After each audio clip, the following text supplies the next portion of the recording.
नमस्कार, स्वागत है आप सभी का डीडी न्यूज में। आपके साथ समाचार लेकर हाजिर हूं मैं संध्या शर्मा। तो आइए न्यूज 18 की शुरुआत करते हैं इस वक्त की हेडलाइंस के साथ। बजट के बाद होने वाली वेबिनार श्रृंखला में प्रधानमंत्री नरेंद्र मोदी आज वीडियो कॉन्फ्रेंसिंग के माध्यम से सतत और सशक्त आर्थिक विकास विषय पर देंगे अपना संबोधन। औद्योगिक विस्तार, सुदृढ़ तकनीकी नेतृत्व और महत्वपूर्ण क्षेत्रों की नींव को मजबूत करना श्रृंखला का उद्देश्य। रियाद में अमेरिकी दूतावास पर ड्रोन से हमला, डोनाल्ड ट्रंप का बयान, जरूरत पड़ने पर ईरान में जमीनी कार्रवाई कर सकता है अमेरिका।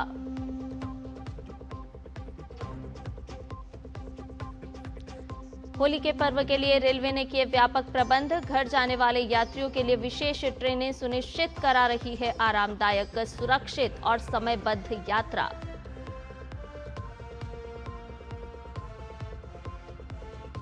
आज लगेगा साल का पहला चंद्र ग्रहण। पूर्वी एशिया, ऑस्ट्रेलिया, प्रशांत महासागर, अमेरिका और भारत के अधिकांश हिस्सों में दिखाई देगा ग्रहण।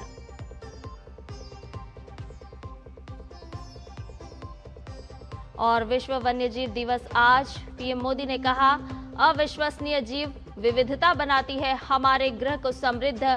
वन्य जीवों के संरक्षण के लिए पर्यावरण अनुकूल तरीकों को अपनाने पर दिया जोर।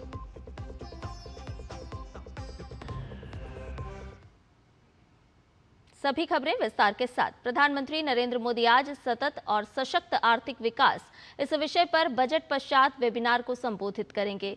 सुबह 11:15 बजे वीडियो कॉन्फ्रेंसिंग के माध्यम से प्रधानमंत्री का संबोधन होगा। इस विषय के अंतर्गत 4 अलग अलग वेबिनार सत्र आयोजित किए जा रहे हैं।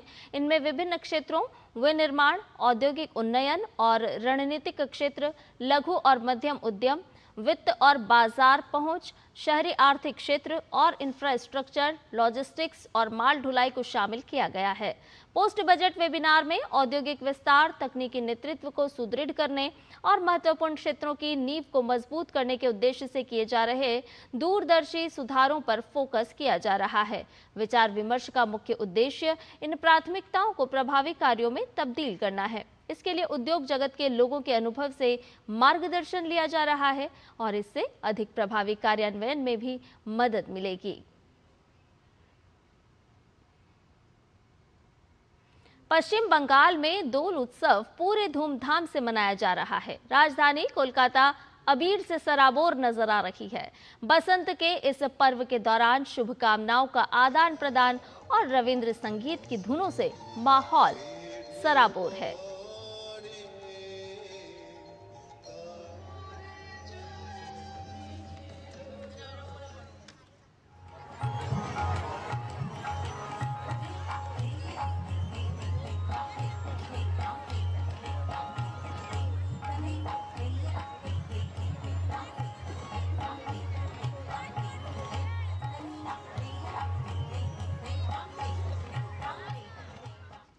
और वहीं देश के कई हिस्सों में आज होली का पर्व मनाया जा रहा है। मुंबई समेत महाराष्ट्र में आज लोग हर्ष और उल्लास के साथ होली मना रहे हैं, अबीर गुलाल उड़ा रहे हैं।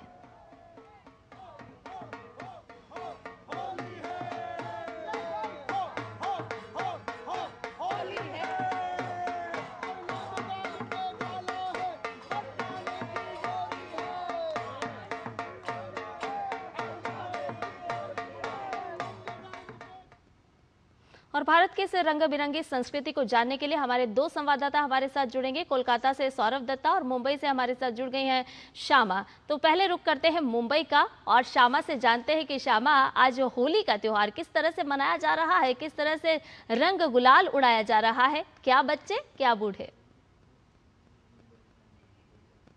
देखिए, हमने आपको सुबह में भी विजुअल्स दिखाए थे मुंबई से, और मुंबई का ये प्रियदर्शनी पार्क है जो अपने आप में फेमस है जॉगिंग के लिए, रनिंग के लिए, यानी स्वस्थ रहने के लिए। स्वस्थ रहने का स्ट्रेस बस्टर है होली। और आपको दिखाएं हम विजुअल्स यहाँ पर, तो ये सारा जो रंग बिरंगी यहाँ पे आपको माहौल दिख रहा है, ये होली खेल के हो चुका है इनका। ये 2 घंटे का इन्होंने होली खेला है। सर, हमने पहले ही आपको अपने दर्शकों को विजुअल्स दिखाए थे, क्या खास है आपके इस होली खेलने के तरीके में? होली खेलने का तरीका किसी को दिक्कत नहीं होती है। 5 साल का बच्चा कि 90 साल का व्यक्ति, किसी को कोई तकलीफ नहीं होगी, उसका जान दिया है। यानी कि गुलाब के पंखड़ियाँ है, फूलों की पंखड़ियाँ है और गुलाल का खाली टीका। अच्छा। और हम लोग सब लाफ्टर क्लब से जुड़े हुए हैं और हंसी खुशी तो रहता ही है। और खुशी के माध्यम से फेस्टिवल,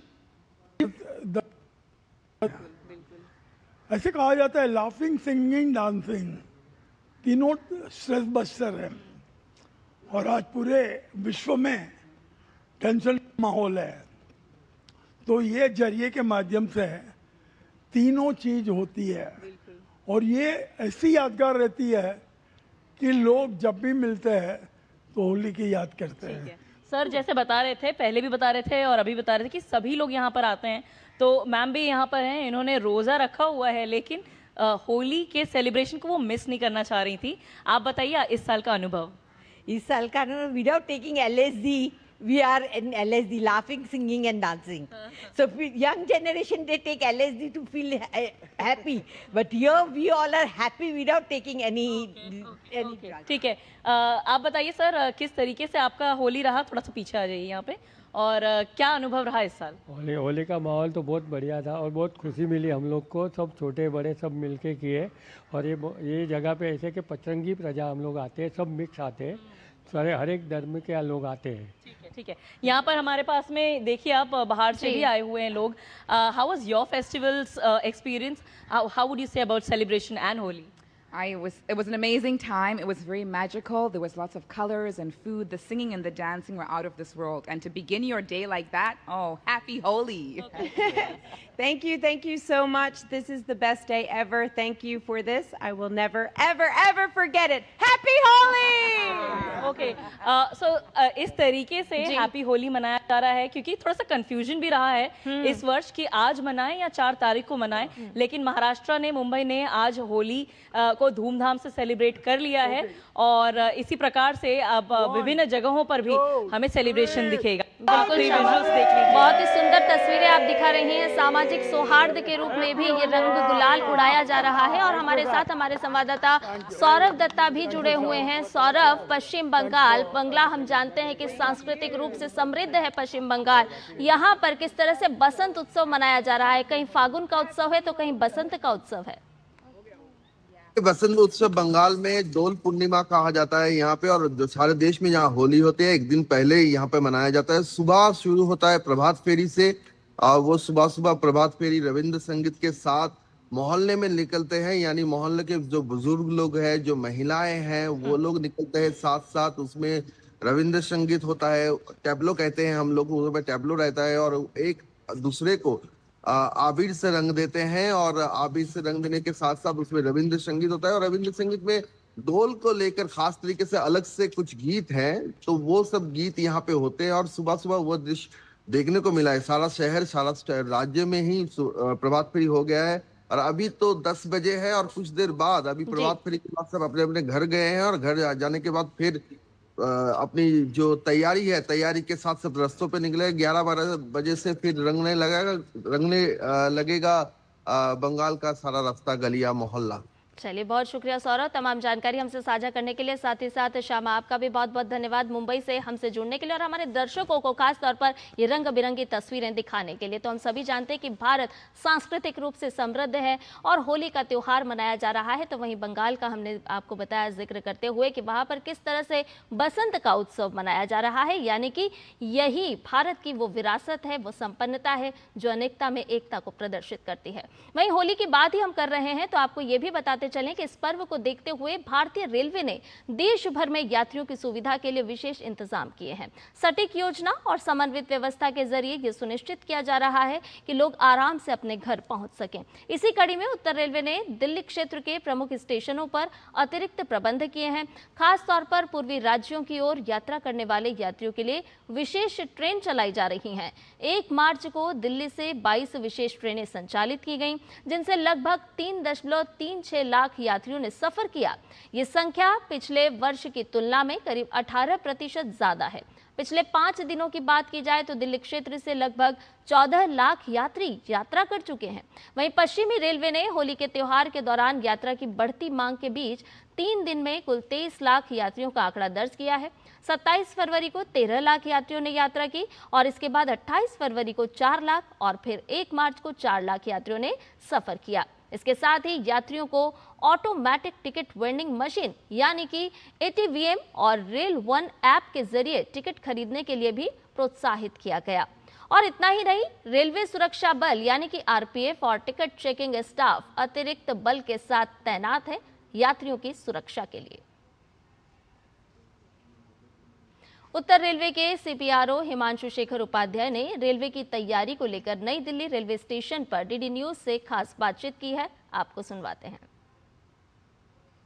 रंगों का त्योहार होली की तैयारियां पूरे शबाब पर हैं और देश भर में जो आम लोग हैं वो अपने गंतव्य तक जाने की कोशिशों में जुटे हुए हैं और कहा जाता है कि प्रियजनों के बीच जाकर होली का त्यौहार मनाने की परंपरा रही है और लोग इसके लिए बहुत मशक्कत भी करते हैं और भारतीय रेल इसके लिए कमर कसकर तैयार है। आप देखिए ये रेलवे स्टेशन नई दिल्ली पर अभी DD न्यूज़ की टीम मौजूद है और लाइनों में कतार लगाकर मुसाफिरों को भीतर दाखिल कराया जा रहा है और जो भीड़ है उस भीड़ को नियंत्रित करने के भी प्रयास हो रहे हैं और CCTV से तमाम गतिविधियों पर चप्पे चप्पे पर नज़र भी रखी जा रही है। और हम बात करेंगे जो उत्तर रेलवे के CPRO हैं हिमांशु शेखर उपाध्याय, वो अभी हमारे साथ हैं, हम उनसे बात करेंगे। सर, अमूमन देखा जाता है कि दीपावली और छठ के मौके पर भारतीय रेल या उत्तर रेलवे नई दिल्ली के स्टेशनों पर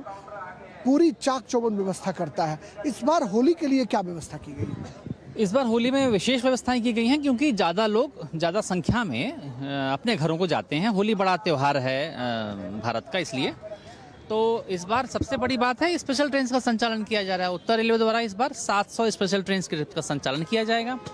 अभी जैसे दिल्ली एरिया की बात करूं तो रोज़ यहाँ दिल्ली एरिया से तकरीबन 20 से 25 के आसपास स्पेशल ट्रेन का संचालन किया जा रहा है। इसके अलावा पंडाल बनाए गए हैं। अभी हम जहां खड़े हैं पंडाल है, ये रिजर्व जो टिकट वाले लोग हैं उनके लिए पंडाल बनाया गया है और उधर 6000 स्क्वायर मीटर में एक परमानेंट होल्डिंग एरिया बनाया गया है जो अनरिजर्व क्लास के पैसेंजर्स को कैटर करने के लिए बना है। CCTV और सुरक्षा के जो कड़े बंदोबस्त हैं वो भी सुरक्षा के लिए RPF के अतिरिक्त जवानों की तैनाती की गई है। पिछले 4 से 5 दिनों में हम लगभग 12 लाख लोगों को उनके घरों तक पहुंचा चुके हैं। आपाधापी की स्थिति न हो, क्रिस क्रॉस मूवमेंट न हो, लोगों को हम वेट करा रहे हैं और प्लेटफॉर्म पे ट्रेन लगने के बाद ही एंट्री दे रहे हैं ताकि चलती ट्रेन में कोई भाग के दौड़ के बैठने की कोशिश ना करे, ताकि कोई अप्रिय घटना ना हो।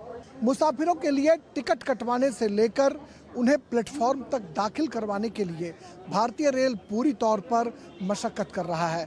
किसी भी तरह की कोई अप्रिय वारदात न हो, इससे निपटने के लिए सुरक्षा के कड़े बंदोबस्त किए गए हैं। होल्डिंग एरिया में मुसाफिरों को रुकने के लिए या फिर पंडाल में चार्जिंग पॉइंट समेत अनेक जो सहायता है वो भारतीय रेल उपलब्ध कराने की कोशिश कर रहा है। कैमरामैन राहुल चोपड़ा के साथ राजेश राज, DD न्यूज़, दिल्ली। आज साल का पहला पूर्ण चंद्र ग्रहण है। आज दोपहर लगभग 3:20 से चंद्र ग्रहण आंशिक चरण के साथ शुरू होकर शाम 6:48 तक रहेगा। इस हिसाब से चंद्र ग्रहण की अवधि 3 घंटे 27 मिनट की रहेगी और इस दौरान पूर्ण चंद्र ग्रहण का चरण शाम 4:34 से शुरू होकर शाम 5:33 तक रहेगा। ये ग्रहण सुदूर पश्चिमी भाग के कुछ स्थानों को छोड़कर भारत के अधिकांश जगहों से दिखाई देगा। उत्तर पूर्व भारत और अंडमान और निकोबार द्वीप समूह के कुछ स्थानों को छोड़कर भारत के अधिकांश स्थानों पर चंद्रोदय के समय चंद्र ग्रहण दिखाई देगा। वहीं पूर्वी एशिया, ऑस्ट्रेलिया, प्रशांत महासागर और अमेरिका में भी ग्रहण दिखाई देगा। सूतक काल की बात की जाए तो ग्रहण से 9 घंटे पहले ही ये मान्य हो जाता है, लिहाजा आज दिन भर देश भर के मंदिरों के पट बंद रहेंगे और पूजा अर्चना निषेध रहेगी। ग्रहण के बाद मंदिरों में साफ सफाई होगी और इसके बाद मंदिरों के कपाट खोले जाएंगे। न्यूज़ 18 में फिलहाल वक्त तो चला एक छोटे से ब्रेक का, जल्द हाजिर होंगे। सिप सिप जीरा सिप जीरा सिप MDH का जलजीरा जीरा सिप जीरा सिप जीरा सिप प्यास बुझाए ठंडक लाए सबको भाए जीरा सिप MDH का जलजीरा जीरा सिप जीरा सिप असली रिफ्रेशिंग, असली स्वाद, असली मजा। MDH विभाग अनेक कंप्लेंट बॉक्स 1। किसी भी सरकारी दफ्तर, विभाग या बैंक से जुड़ी शिकायत के लिए pgportal.gov.in पर जाएं, रजिस्टर करें, संबंधित विभाग चुनें, शिकायत दर्ज करें और ट्रैकिंग आईडी नोट करें। एसएमएस या ईमेल पर एक्नॉलेजमेंट पाएं और शिकायत का जवाब सीधे मंत्रालय से प्राप्त करें। अब तक 1,12,00,000 से अधिक भारतीयों ने भरोसा जताया। सीपी ग्राम्स, आपकी हर शिकायत का हल। अभी शिकायत दर्ज करें pgportal.gov.in। जब धरती चीर कर निकलता है लोहे का पत्थर और मिलता है मोंगिया के जोश से, फिर तपता है, पिघलता है और बनता है फौलाद। अब होता है सरिया सारी खूबियों के साथ। मोंगिया स्टील, मजबूत देश का मजबूत सरिया। ट्रिंग ट्रिंग। हेलो, मैं तुम्हारे पापा के बचपन का दोस्त चतुर चाचा। प्रणाम चाचा जी। उनसे बेटे 5,000 लिए थे, अभी अभी तुम्हें ट्रांसफर किया है बेटे, पर गलती से 50 चले गए। पेमेंट मैसेज चेक कर लो बेटे और बाकी 45 मुझे लौटा दो। आपका मैसेज बाद में, पहले अपना बैंक अकाउंट चेक कर लो। अरे मूर्ख ना हूँ मैं। शाबाश। यूपीआई कहता है कोई नकली पेमेंट का मैसेज भेजकर पैसे वापस मांगे तो उसे कहो मैं मूर्ख नहीं।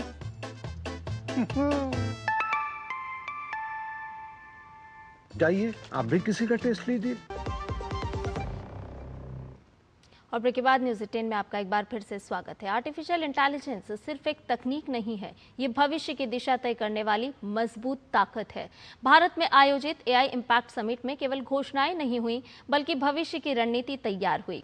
एआई की तमाम तकनीकों से कैसे आम लोगों की जिंदगी में बदलाव नजर आएगा, कैसे लोगों का जीवन और भी सरल हो पाएगा, इन्हीं तमाम सवालों की पड़ताल कर रही है हमारी ये विशेष सीरीज एआई भविष्य का भारत।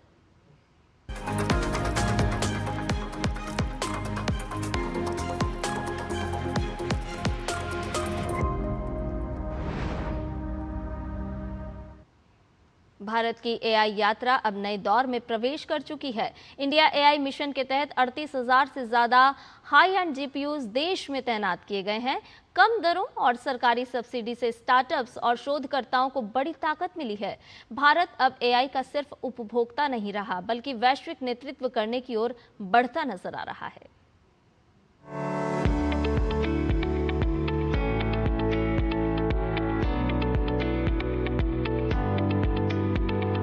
भारत की आर्टिफिशियल इंटेलिजेंस यात्रा अब एक नए चरण में प्रवेश कर चुकी है। इंडिया एआई इम्पैक्ट समिट 2026 के दौरान जिस पहल ने सबसे अधिक ध्यान खींचा वह है इंडिया एआई मिशन। ये मिशन केवल तकनीकी निवेश नहीं, बल्कि आत्मनिर्भर और सॉवरेन एआई इकोसिस्टम की मजबूत नींव है।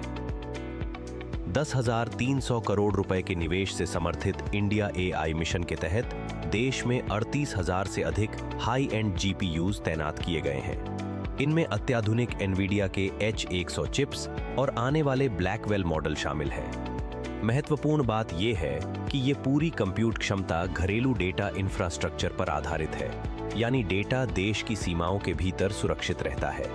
यही है सॉवरेन कंप्यूट, जहां मॉडल ट्रेनिंग से लेकर डिप्लॉयमेंट तक सब कुछ भारत में, भारत के लिए। इंडिया एआई मिशन का उद्देश्य केवल इंफ्रास्ट्रक्चर बनाना नहीं, बल्कि उसे सुलभ बनाना है। इन हाई एंड जीपीयूज तक पहुंच मात्र 65 रुपए प्रति जीपीयू घंटे की दर से उपलब्ध है। शोधकर्ताओं, स्टार्टअप्स और उद्यमों के लिए यह एक ऐतिहासिक अवसर है। फाउंडेशनल एआई मॉडल विकास के लिए 100% तक कंप्यूट सब्सिडी, इन्फ्रेंस कार्यों के लिए 40% तक सहायता। इसका अर्थ है वैश्विक हाइपर स्केलर्स पर निर्भरता घटेगी और भारतीय नवाचार को स्वदेशी आधार मिलेगा। मेटी का समर्पित पोर्टल शोधकर्ताओं को इन संसाधनों तक सरल और पारदर्शी पहुंच प्रदान करेगा। इस मिशन के क्रियान्वयन में कई तकनीकी भागीदार जुड़े हैं। योटा डेटा सर्विसेज का शक्ति क्लाउड भारत का पहला सॉवरेन एआई क्लाउड बनकर उभरा है। 9,000 से अधिक जीपीयूज, जिनमें 8,192 H100 शामिल हैं, एआई लैब्स, वर्कस्पेस और क्लस्टर्स के माध्यम से उपलब्ध कराए जा रहे हैं। इसके अलावा E2E नेटवर्क्स, L&T और एनवीडिया समर्थित platform GPU Edge A service model के तहत पे पर यूज सुविधा प्रदान कर रहे हैं। डेटा तैयारी, मॉडल ट्रेनिंग और डिप्लॉयमेंट, पूरा वर्क फ्लो अब स्वदेशी इंफ्रास्ट्रक्चर पर संभव है। पहले अत्याधुनिक जीपीयूज तक पहुंच सीमित और महंगी थी, अब वही संसाधन सब्सिडी के साथ उपलब्ध है। बेंचमार्क परीक्षणों में इन प्लेटफॉर्म्स का प्रदर्शन एनवीडिया के वैश्विक रेफरेंस मानकों के करीब पाया गया है। इसका सीधा अर्थ है, भारतीय शोधकर्ता और स्टार्टअप्स अब विश्व स्तरीय एआई मॉडल देश में ही विकसित कर सकते हैं। स्थानीय भाषाओं, कृषि, स्वास्थ्य, शिक्षा और शासन जैसे क्षेत्रों में नवाचार को नई गति मिल रही है। इंडिया एआई मिशन तकनीकी पहल से कहीं अधिक है। यह डेटा संप्रभुता, डिजिटल आत्मनिर्भरता और राष्ट्रीय प्राथमिकताओं को सशक्त करने का माध्यम है। जब कंप्यूट, डेटा और मॉडल तीनों देश के भीतर हों, तो नवाचार की दिशा भी देश तय करता है। एआई के इस नए औद्योगिक युग में भारत अब केवल उपभोक्ता नहीं, निर्माता बनने की ओर अग्रसर है। 38,000 से अधिक जीपीयूज, सुलभ दरें, व्यापक सब्सिडी और स्वदेशी इंफ्रास्ट्रक्चर। इंडिया एआई मिशन ने भारत को एआई में एक मजबूत, आत्मविश्वासी आधार दिया है। ये केवल तकनीकी विस्तार नहीं, ये क्षमता का निर्माण है, ये विश्वास का विस्तार है। भारत अब एआई में भागीदारी नहीं, नेतृत्व की ओर बढ़ रहा है।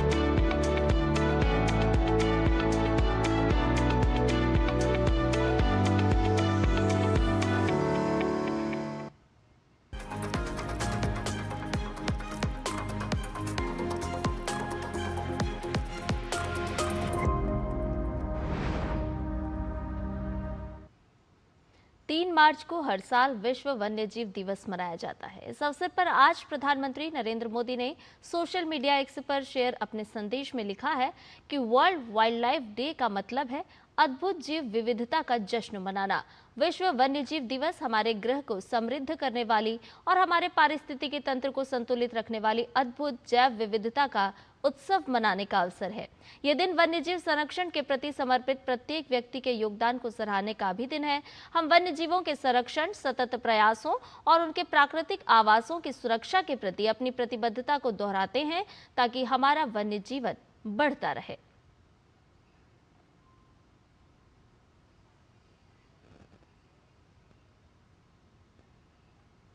और इस संदेश के साथ ही प्रधानमंत्री नरेंद्र मोदी ने वन्यजीवों की कुछ तस्वीरें भी शेयर की हैं, जो हम आपको स्क्रीन पर दिखा रहे हैं।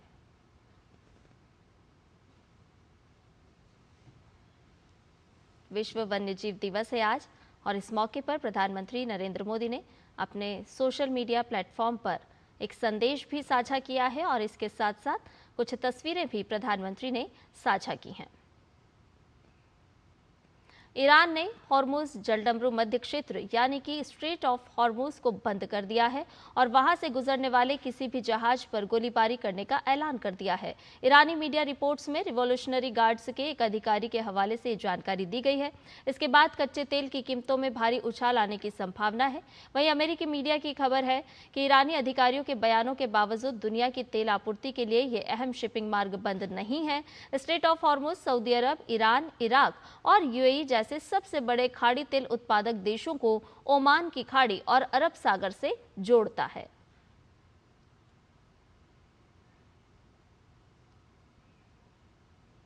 सऊदी अरब के रियाद में अमेरिकी दूतावास पर ईरान ने ड्रोन से अब तक का सबसे बड़ा हमला किया है। रियाद में ईरानी हमले के बाद एम्बेसी कंपाउंड में आग लग गई। इस दौरान धमाके की तेज आवाजें सुनाई दी और बिल्डिंग को मामूली नुकसान पहुंचने की भी खबर है। स्थानीय लोगों ने रियाद के डिप्लोमेटिक क्वार्टर के ऊपर काला धुआं उठते हुए देखा। और वहीं पेंटागन ने ईरान पर हमले के वीडियो जारी किए हैं। यूनाइटेड स्टेट्स सेंट्रल कमांड यानी कि सेंटकॉम ने एक वीडियो जारी किया है जिसमें ऑपरेशन एपिक फ्यूरी के तहत ईरान पर हमले के वीडियो दिखाए गए हैं। यह ईरानी मिलिट्री इंफ्रास्ट्रक्चर और लीडरशिप को टारगेट करने वाला एक बड़ा मिलिट्री कैंपेन है। अमेरिका ने सुरक्षा चिंताओं को देखते हुए अपने नागरिकों से मिडिल ईस्ट के कुछ इलाकों को छोड़ने की अपील की है। अधिकारियों का कहना है कि क्षेत्र में हालात तनावपूर्ण है और किसी भी अप्रिय घटना से बचने के लिए एहतियात जरूरी है। वहीं ट्रंप ने कहा कि ईरान के खिलाफ संभावित सैन्य कार्रवाई तेहरान सरकार से पैदा हो रहे खतरे को खत्म करने का आखिरी और सबसे अच्छा मौका है।